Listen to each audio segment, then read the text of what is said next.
following her around the mall in Port Angeles, dragging my tired feet behind me. I was beginning to do the swaying thing again, and was afraid I'd have to get some sleep when we got home.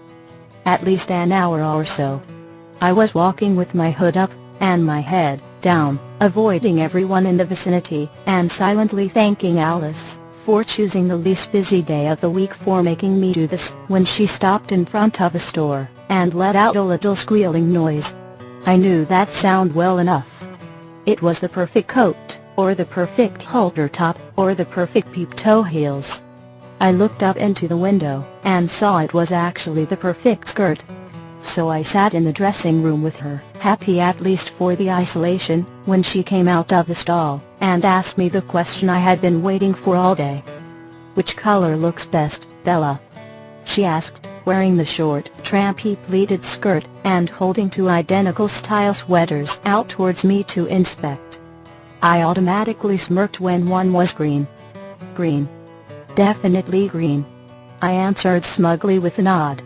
She looked a little taken aback by my newfound interest in her shopping choices, when I would usually just shrug her question off, but she threw the red one on the seat behind her and put the green sweater on. I had to physically force my lips together to stop the chuckle that wanted to escape, once she got that sweater on. It was tight. Really, really tight.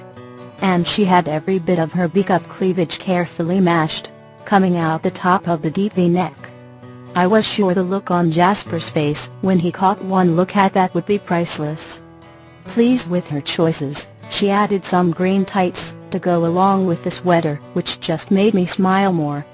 But on the way out of the dressing room, the sight of myself in the mirror made me stop dead in my tracks. I had on the same plain black jeans and black hoodie, like always. Hiding myself, a necessity I was always fine with. But for the first time ever, I wished I didn't have to. I wished I could be like Alice for once, watching her spinning in the mirror, trying to find just the right thing to get her noticed by some boy. And knowing that all her careful planning and primping would work, and Jasper would be swooning over her at first sight.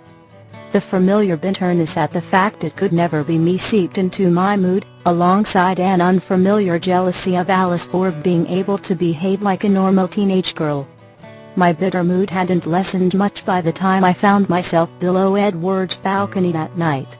I had my old book bag packed with more hot soup and cookies, though this time I added a thermos of hot herbal tea for Edward's sore throat, and an extravagantly large grilled sandwich just in case the soup wasn't enough to fill him up. This was the only thing I had. I couldn't dress up and impress him with my body or flirting abilities, but I could definitely make him good food. And if it even got a smile out of him, it would be enough for me. So I climbed the lattice again, as quietly as possible, thankful I had an hour and a half of sleep today, and I wasn't doing the swaying thing anymore. I mimicked last night's moves perfectly, and found myself safely on the balcony at exactly midnight. When Edward answered his door, he looked a little better than last night. His hair was still a mess, and he still hadn't shaved, but his nose was pink instead of red, and his eyes less bloodshot, though still had the familiar black circles around them. He gave me my half-smile and moved out of the way, so I could enter. Once the door was closed, I made my way to my spot on the sofa, and began unloading my care package, standing up and placing each item on the end of Edward's bed, where I assumed he'd be eating again before settling back into the lush leather. "Holy shit, Bella. Did you bring the whole kitchen?" He chuckled while he plopped down into the center of his bed, and began going through all the items. He had lost most of the nasal sound, but his voice was still scratchy. I rolled my eyes, though I was admittedly slightly embarrassed. I like to cook at night when I'm bored. It keeps me busy. Better to bring it to you than let it spoil. I shrugged, trying to make it seem like I had nothing better to do with my time. Which was completely true. But Edward's attention was already gone, as he began to eat the soup and sandwich, with an unbridled enthusiasm that completely erased all the bitterness I had been harboring earlier in the day. He started humming in contentment, telling me how delicious everything was, and adding in his own choice of rather colorful expletives to emphasize that fact. So I just watched him eat with a small smile, letting the pleasure of his enjoyment of something I made for him wash over me. Take that, Stanley. Edward's point of view. She was watching me eat. Normally that shit would make me uneasy, but my girl liked watching me eat her food. That much I could tell. And I sure as fuck enjoyed eating it. I had been hungry, feeling too shitty to expend the effort necessary to make myself anything. And, fuck, Bella could cook. So I just started wolfing it all down, not hiding how much I was enjoying it, and throwing the occasional holy fuck out there. I felt terrible all day Saturday. I was afraid Bella had been waiting for me out in the gazebo, but when I went out on the balcony Friday night it looked empty. I didn't want her to think I just blew her off for anything. But the truth was I was just feeling like shit. So when I heard the tap on my balcony door, I had no clue what to think. I answered it half expecting to have to beat someone's ass, and dreading having to do something so physically demanding in my current condition. But when I opened the door, there she was. All cookie smells, and brown hair, and fucking adorable blushes. She looked so nervous and embarrassed, I couldn't help it, when I asked her in without much hesitation. She had already been in my bedroom before, so I was marginally more comfortable with it. She surprised the shit out of me, the way she was concerned about my health and well-being. Bella had this whole caring maternal side to her that I would have never known existed. My girl wanted to take care of me. The thought made me smile. We really were tit for tat. And because we were, I was scared shitless she was going to break her neck climbing up at that lattice tonight. In fact, it kept me awake just thinking about it. Which was both a good and bad thing. But here she sits, completely unscathed, surprising me yet again with her talent for scaling 3-story mansions. So, were you going to tell me why you asked about Jasper's favorite color? I asked before filling my mouth with another spoonful of soup. I was really curious. I know it had to have something to do with Alice. Bella was sitting on the sofa again, across from my bed as I ate.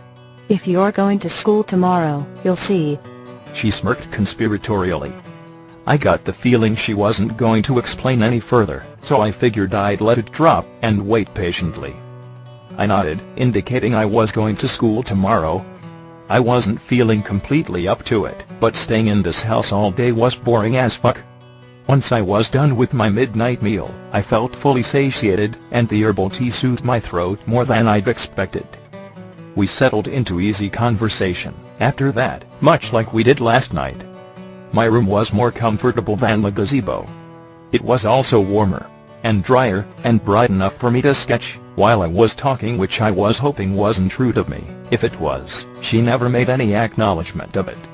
Bella looked like she was slowly becoming more comfortable in her little niche on my sofa. She was tense at first, I assume at being in a teenage boy's bedroom alone with him in the middle of the night. That was why I made sure to stay put in the middle of my bed. I wouldn't be fucking up this week. The rules were in full effect. Bella was the only girl that I had ever let into my bedroom. Even the couple of times I fucked around with girls, it was always in the Volvo. Both experiences the result of two different, very weird nights hanging out with Jess. Bella's humming pulled me from my memories. When I looked up from my sketchbook, she had her head rested on the back of the couch, eyes closed, with a tiny smile flirting at the corner of her lips. She looked almost as peaceful in that moment as she did sleeping, one hand playing with a long strand of her hair that was almost long enough to touch her lap, the other holding onto my iPod, resting on the leather beside her, while the long white earbud wire climbed up her lap, disappearing behind her hair. Her humming was soft and soothing. More so than her snoring. But I didn't say anything, just smiled, and kept sketching. I think Esme might ask Dr. Cullen over for Thanksgiving, Bella said in a soft voice. Her eyes were open now, but her head was still resting on the back of the couch. I was pretty sure her aunt had a little crush on Daddy C, but that seemed to happen a lot with women his age. In fact, the reason he hates the name Daddy C is because it's what one of his stalker nurses used to call him. All I had to was hear it once. I'd never let him live that shit down. She did the same thing last year. He'll do it. fucker can't resist good poultry. I shrugged and continued my sketch.